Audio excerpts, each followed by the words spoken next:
iko naga mase iko naga nigaro usilaongan alamu terus itin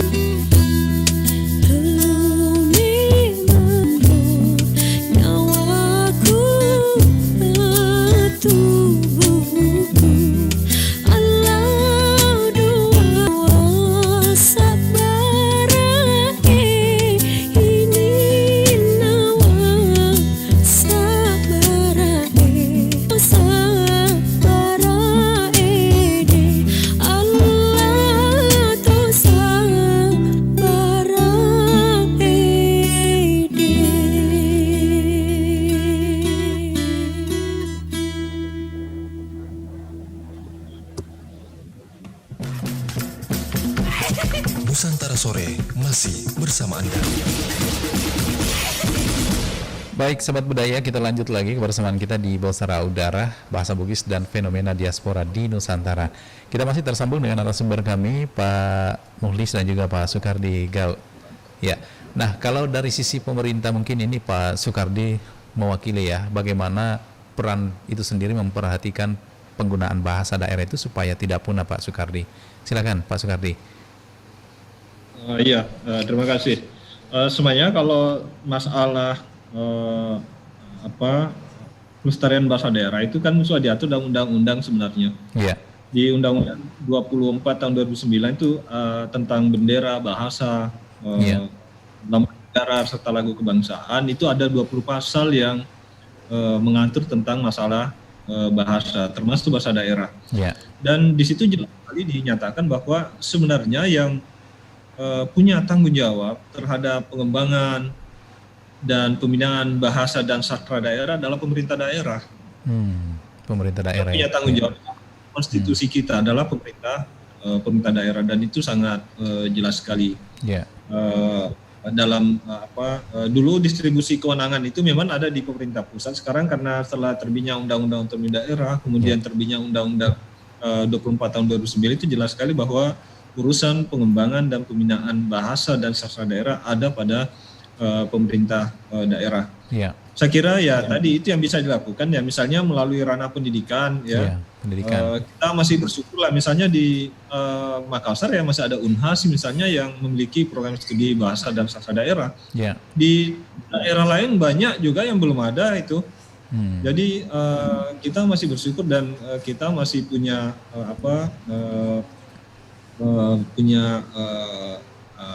perguruan tinggi yang memang fokus di situ.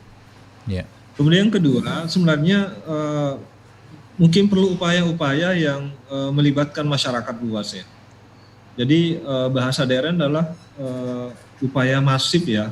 Memang harus semua bergerak di situ untuk melestarikan bahasa ini. Di samping tadi misalnya melalui aksara misalnya, tapi yang paling menentukan bagi saya adalah terkait dengan tuturan. Ya, bahasa adalah tuturan. Ketika bahasa itu dituturkan, maka semuanya bahasa itu masih hidup ya. Yeah. Kata Chomsky ahli bahasa itu mengatakan bahwa bahasa itu ibarat organisme kan, ibarat manusia. Jadi sebagaimana manusia bisa hidup, bisa berkembang, bisa mati, ya begitu juga bahasa bisa berkembang, bisa mati dan seterusnya. Jadi bahasa bisa berkembang ketika dia masih dituturkan, digunakan. Yeah. Kalau bahasa sudah dituturkan, maka tunggulah kepunahan bahasa itu. Yeah, saya kira ini banyak yang melakukan Jadi melalui sekolah, kemudian upaya pemerintah, kemudian masyarakat juga di tataran keluarga juga harus dihidupkan kembali kan. Yeah. Ayah ibu orang Bugis misalnya, walaupun dia tinggal di Makassar, mestinya berbahasa Bugis di situ kan. Kalau dia orang Bugis, ya jangan juga berbahasa Makassar. Tidak dilarang berbahasa Makassar ya. Yeah. Artinya bahasa Bugis itu anak-anak juga di Makassar kan. Memang masalah lain ya, misalnya kawin campur kan tidak bisa juga dihindari ini kan. Yeah. Orang tuanya Bugis, istrinya Jawa kan. Ini susah juga kan. Makanya di saat seperti itu ya yang kita harapkan adalah lingkungan lah yang bisa membantu untuk memahami bahasa anak-anak itu. Yeah. Saya misalnya juga seperti itu masalahnya kan. istri saya orang Jawa, saya Bugis ya. Memang agak susah juga ini mengajari anak-anak. Kita pindah-pindah begini kan agak susah juga ini kan. Iya. Tahu-tahunya anaknya bisa bahasa Jambi, bahasa bahasa Nah, lain. itu juga masalah.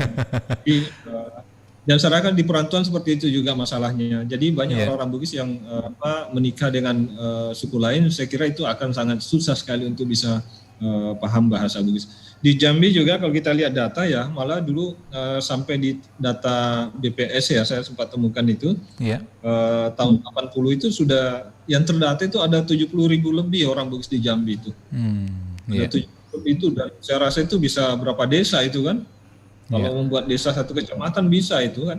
Kalau memang cuma masalahnya mereka juga tersebar-sebar. Ada juga di beberapa wilayah di pantai timur yang memang buat pemukiman-pemukiman, dan saya rasa itu juga masih bahasa Bugis masih bisa ditemui di situ. Walaupun mereka tidak pernah pulang kampung kan. Iya. Tapi karena mereka hidup di wilayah yang homogen misalnya, kemudian buat pemukiman-pemukiman di mana orang Bugis di situ, sehingga bahasa itu masih dituturkan. Tetapi mereka yang sudah tinggal di kota itu sangat susah sekali, walaupun ibunya bapaknya orang Bugis, tapi kalau dia tinggal di kota dan dia sudah bergaul dengan lingkungan yang heterogenitasnya tinggi, maka itu juga sangat susah sekali untuk bisa berbahasa Bugis lagi. Iya. Nah, mungkin secara adat dia masih Bugis lah, berpakaian, masih tahu tarian, tahu nyanyian, tapi bahasanya kira agak susah untuk mereka bisa pahami. Orang Makassar saja, di Makassar kan juga banyak tidak tahu bahasa Makassar lagi kan. Betul. Kecuali berbahasa Indonesia. Bahasa Indonesia dengan logat ujung pandangnya. Ya itulah Mas.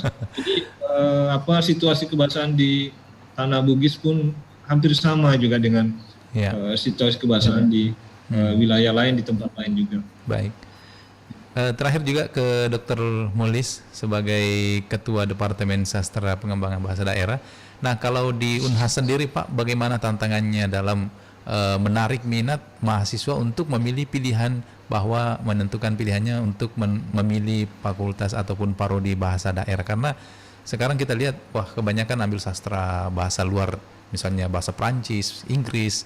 Nah, kalau Pak Mulis sendiri selaku Kepala Ketua Departemennya Sastra Bahasa Daerah ini, seperti apa upaya yang dilakukan ini Pak untuk menarik mahasiswa untuk bangga menjadi mahasiswa bahasa daerah? Silakan Pak Mulis. Ya, Pak Ruslan, baik. Memang satu kenyataan kalau bicara tentang pilihan program studi masuk di perguruan tinggi, itu memang kita sudah bisa terka bahwa ada tren yang terbaca. Rata-rata orang tua itu menginginkan anaknya yang memilih program studi yang lebih ke global, sedikit nanti seperti mereka menakutkan anaknya untuk tidak memperoleh income yang tinggi kalau sudah sarjana. Ya, jadi dipilihlah banyak kedokteran, teknik, ekonomi, sastra Prancis, Belanda. Walaupun ambil bahasa misalnya Inggris, mungkin Jepang, dan sekarang lagi digandrungi Korea, dan malah sudah masuk Mandarin. Tapi kalau di Fakultas Ilmu Budaya yang ada itu adalah bahasa Inggris, Jepang, Prancis, Arab, Indonesia, dan terakhir ini Mandarin masuk. Korea belum. Tapi kan kita bisa membaca bahwa misalnya Inggris itu memang paling dominan anak-anak pilih. Ya. Sastra daerah itu adalah mungkin ada 10 memilih sastra Inggris, paling nggak yang memilih sastra daerah itu mungkin 3 atau 4 saja. Artinya bisa kita mengatakan bahwa kecenderungan anak-anak itu memang mungkin mengikuti tren kehidupan sekarang lebih kepada dunia global. Sehingga sastra daerah sebagai bidang kajian yang bertolak pada isu-isu lokal sebenarnya mendapatkan imbas dari situ. Akan tetapi satu hal yang menarik, 2 tahun terakhir ini peminatnya justru tinggi. Bahasa daerah. Bahasa daerah. Yang kemarin ini 2020 itu 50 orang lebih. Walau misalnya ketika saya itu di tahun-tahun 80-an itu paling 20. Malah agak krisis itu di tahun 1990-an. Itu hanya sampai 7, 8, 9 orang saja. Memang ada masalah. Nah, saya mau juga menyampaikan begini. Bahwa sebenarnya untuk masalah bahasa daerah, Bugis, Makassar, dan bahasa lainnya, sebenarnya ada 3 poin yang perlu kita coba lihat untuk bisa dibuat mereka bertahan. Yeah. Pertama, bahwa bahasa daerah itu memang mesti diajarkan di sekolah-sekolah.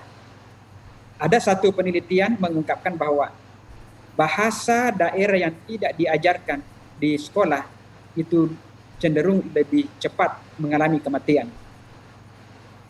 Nah, bahasa Bugis, bahasa Makassar insya Allah masih diajarkan. Jadi masih ada dewa penyelamat. Yeah. Ya, salah satu dewa penyelamatnya. Iya. Ya.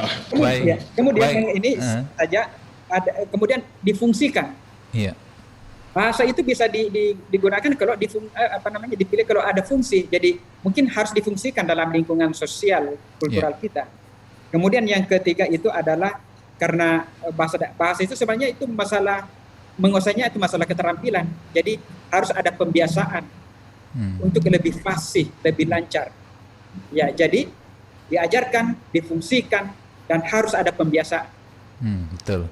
Mungkin itu yang penting. Baik, mohon maaf ini Pak Muhlis dan juga Pak Sukardi, masih banyak hal sebenarnya ingin kita perbincangkan mengenai fenomena bahasa daerah ini di acara Bosara Udara, tapi sayang sekali waktu kita sangat terbatas. Mungkin sampai di sini dulu kebersamaan kita di acara Bosara Udara, dan saya ingin tutup dengan satu bahasa daerah ya, bahasa daerah Bugis, yaitu memuareki salama kita pada salama. Terima kasih Pak Mulis dan juga Pak Sukardi. Terima kasih. Semoga bahasa daerah tetap lestari dan kita tetap harus tetap optimis bahwa bahasa daerah tetap tidak akan punah, khususnya bahasa Bugis. Assalamualaikum warahmatullahi wabarakatuh. Insyaallah.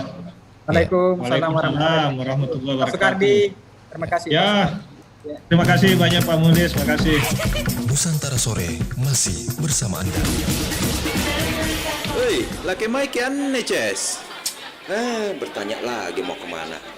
Kita ini sekarang berada di kota besar, bukan di kampung.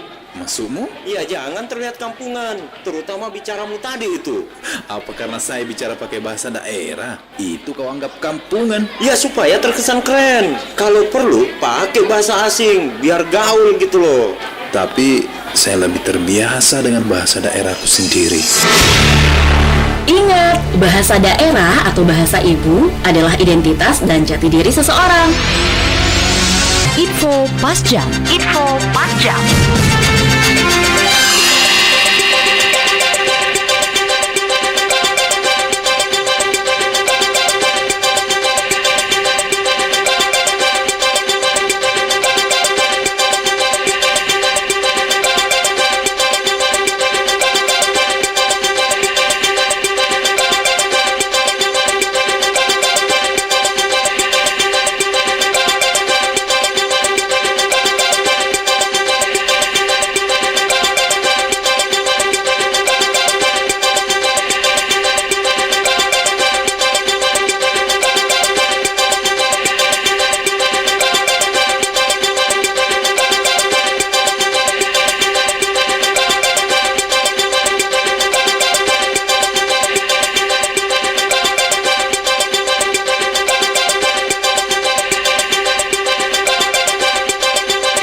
Sahabat budaya, ada banyak tempat wisata keren di Kabupaten Sinjai. Salah satunya Laliako, di mana lokasi ini wajib masuk dalam daftar kunjungan Anda kalau menginjakkan daerah berjuluk Sinjai bersatu di area wisata tersebut. Masyarakat bisa menikmati udara bebas sambil menikmati hal-hal seru tentunya. Lokasinya terletak di Dusun Tonrong, Desa Terasa, Kecamatan Sinjai Barat, Kabupaten Sinjai. Air terjun Laliako berjarak kurang lebih 60 km dari ibu kota Kabupaten Sinjai. Untuk mencapai ke lokasi tidak bakal sulit lantaran wisata ini mulai populer di telinga masyarakat dan di luar Kabupaten Sinjai. Itu hasil eksploitasi masyarakat dan pemerintah desa terasa. Bahkan sudah menjadi program inovasi desa sebagai bagian dari pengembangan desa wisata di Sinjai. Saat ini juga air terjun Laliako sudah terbuka untuk umum. Khusus Laliako saat ini juga telah dilengkapi fasilitas berbagai macam sarana dan prasarana pendukung seperti gazebo dan tempat bermain. Pengelolaannya diserahkan sepenuhnya kepada pemerintah desa. Mereka lah yang mengurus. Pemerintah Kabupaten Sinjai dalam hal ini, Dinas Pariwisata dan Kebudayaan hanya sebatas membina bagaimana supaya potensi wisata tersebut bisa berjalan sesuai dengan harapan. Setidaknya nanti mampu mendatangkan pendapatan asli desa. Saat ini Kabupaten Sinjai memiliki objek wisata air terjun seperti Barambang, air terjun 7 tingkat Lembang Saukang, air terjun Bikeru, air terjun Barania, Kecamatan Sinjai Barat, dan air terjun Bulu Podo. Demikian informasi Pasca Budaya.